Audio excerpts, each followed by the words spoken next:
Comment est-ce que je réagis devant le péché? Est-ce que je suis indifférent ou est-ce que je me scandalise avec indignation?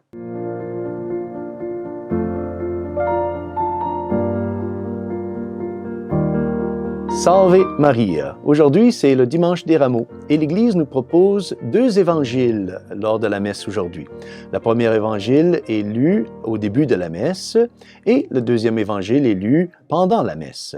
Le premier évangile est très agréable à lire et à écouter, car c'est le peuple en train d'acclamer notre Seigneur, le louer, tandis qu'il entre triomphalement à Jérusalem et les gens l'acclament comme le roi, la foule acclame notre Seigneur comme le Messie. C'est un moment de grande joie et d'allégresse.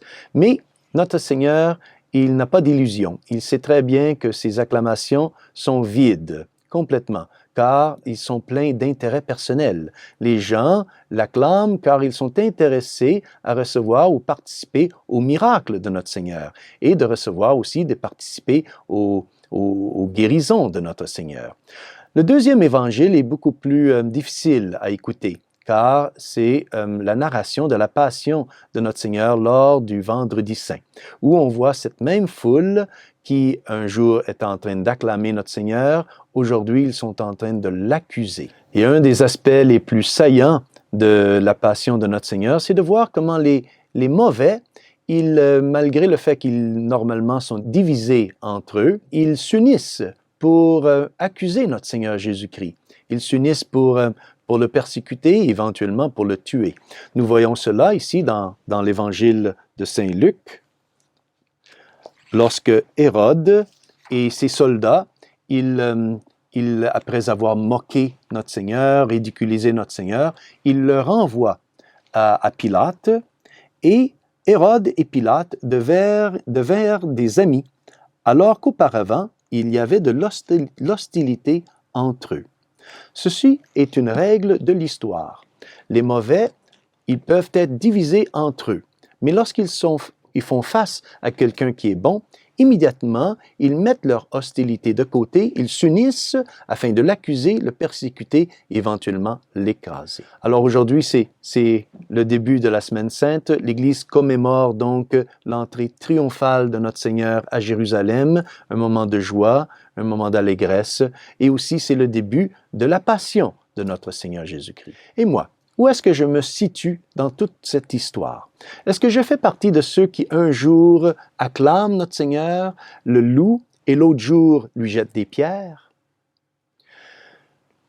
Car la foule qui un jour est en train d'acclamer notre Seigneur, mystérieusement, ils se font éventuellement manipuler par les mauvais et ils finissent par choisir Barabbas au lieu de notre Seigneur Jésus-Christ. Pourquoi?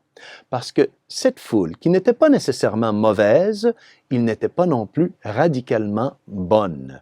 Ils manquaient de radicalité dans leur désir de s'unir avec notre Seigneur, dans leur désir d'imiter et d'aimer notre Seigneur. Ils avaient un manque de ferveur dans leur désir d'être bons. Et voilà la première leçon donc que nous apprenons ici. C'est que devant le péché, nous devons être radicaux. En rejetant le péché, nous devons nous indigner, nous devons nous scandaliser. Parce que être médiocre ou tiède devant le péché, cela va simplement nous jeter dans les mains des personnes mauvaises. Alors demandons aujourd'hui à la Sainte Vierge de nous aider à cultiver une sainte indignation face au péché, face au mal, afin de ne jamais faire partie de ces gens, de cette foule qui aime rester sur le trottoir avec les bras croisés, tandis que notre Seigneur, lors de son chemin de croix, est en train de passer, en train de porter sa croix, porter la croix de nos péchés pour être crucifié pour notre conversion. Et que Dieu Tout-Puissant vous bénisse, au nom du Père, du Fils et du Saint-Esprit. Amen.